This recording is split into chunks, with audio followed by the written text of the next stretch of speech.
Assalamualaikum warahmatullahi wabarakatuh.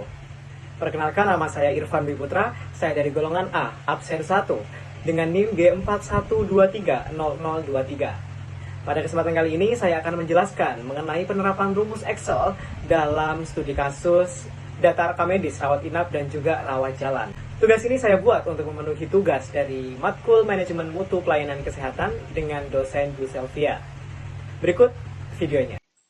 Baik, untuk data yang pertama, di sini ada data rekam medis pasien rawat inap pada Rumah Sakit Sehat Sentosa tahun 2022.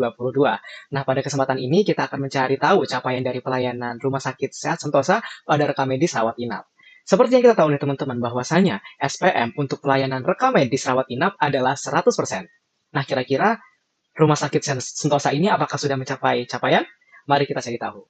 Untuk langkah pertama, di sini kita akan mencari berkas rawat inap yang lengkap terlebih dahulu, dengan cara mengurangkan berkas rawat inap dikurangi dengan berkas rawat inap yang tidak lengkap.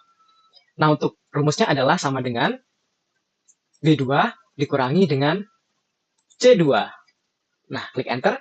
Setelah muncul hasilnya, kita akan mempermudah atau mempercepat caranya dengan cara memblok di kanan bawah, tanda plus nih, kita tarik ke bawah, dari bulan Januari sampai Desember. And boom, semua datanya sudah otomatis akan terisi dengan rumus yang sama. Nah, setelah berkas rawat inap yang lengkap ini sudah penuh, atau sudah terisi semua, di sini kita akan mencari tahu nih total dari berkas rawat inap yang lengkap terlebih dahulu, dengan cara menggunakan rumus sum. Nah, di sini saya menggunakan rumusnya dengan cara otomatis, yaitu mengklik tanda ini, dan akan ada nih rumus dari rumus sum tersebut. Tinggal kita klik enter, dan data dari total berkas rawat inap yang lengkap sudah tersedia.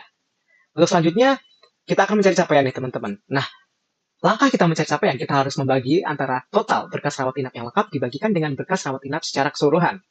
Maka dari itu kita harus mencari tahu dulu total dari berkas rawat inap secara keseluruhan dengan menggunakan rumus yang sama, yaitu rumus sum. Setelah hasilnya sudah keluar, kita lanjut ke capaian dengan cara memasukkan rumus D14 dibagi dengan B14. Saat hasilnya keluar, ada 91,96%. Nah, karena datanya ini kan masih belum bulat ya teman-teman. Untuk mempermudah langkah selanjutnya, kita bulatkan terlebih dahulu, yaitu 92%. Nah, maka kesimpulan dari capaian Rumah Sakit Sehat Sentosa ini adalah 92%. Nah, coba kita ingat-ingat lagi nih, seperti yang kataku di awal tadi, bahwasanya SPM Rumah Sakit untuk pelayanan rawat inap adalah 100%. Nah, apakah Rumah Sakit Sehat Sentosa ini sudah memenuhi capaian? Tentu tidak ya teman-teman, karena kurang 8% lagi. Maka kesimpulannya, Rumah Sakit Sehat Sentosa tidak memenuhi standar. Baik, untuk data yang kedua, di sini kita mempunyai data penyediaan rekam medis rawat jalan. Nah, pada kesempatan kali ini kita akan mencari tahu nih teman-teman, rata-rata waktu penyediaan dari data rekam medis rawat jalan ini. Nah, SPM untuk capaian dari rata-rata waktu penyediaan adalah kurang dari atau sama dengan 10 menit. Nah, kira-kira data rekam medis rawat jalan ini apakah sudah memenuhi capaian tersebut? Mari kita cari tahu. Nah, untuk langkah pertama, di sini kita akan mencari durasi atau menitnya dulu dengan cara menggunakan rumus sama dengan F3 dikurangi dengan E3. Nah, setelah kita mendapatkan jawabannya, kita tinggal blok atau tarik tanda plus di pojok kanan bawah untuk mempersingkat waktu sampai data terakhir. Baik, untuk langkah selanjutnya kita akan menjumlahkan total keseluruhan dari durasi atau menit pada kolom G ini. Dengan cara menggunakan rumus sum yang sudah otomatis seperti langkah pertama tadi, tinggal kita klik enter. Nah, untuk datanya di sini ada 10:13. Nah, perlu diingat nih teman-teman, data 10:13 ini masih dalam bentuk waktu. Nah, untuk mengonversikan ke dalam menit, kita harus mengalihkan 10 ini dengan 60 menit. Karena 1 jam ada 60 menit. Maka setelah dikonversikan ke dalam menit ada 613. Karena 60 dikali 10 ada 600 ditambahkan dengan 13. Ada 613. Untuk selanjutnya kita akan mencari tahu rata-rata dari waktu penyediaan.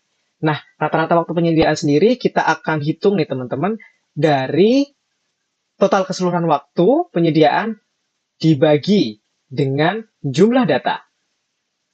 Yakni ada sama dengan D57 dibagi dengan jumlah datanya di sini ada 53. Dan hasilnya ada 12 menit. Nah, langkah selanjutnya kita akan beri kesimpulan. Nah, seperti yang dikatakan awal tadi nih teman-teman, bahwasannya SPM untuk rata-rata waktu penyediaan berkasnya itu kurang dari atau sama dengan 10 menit. Nah, dalam data ini kan sudah lebih nih ya teman-teman dari 10 menit yaitu 12 menit. Maka kesimpulannya tidak memenuhi standar. Baik, cukup sekian penjelasan dari saya. Semoga dapat dimengerti. Terima kasih telah menonton. Saya akhiri. Wassalamualaikum warahmatullahi wabarakatuh.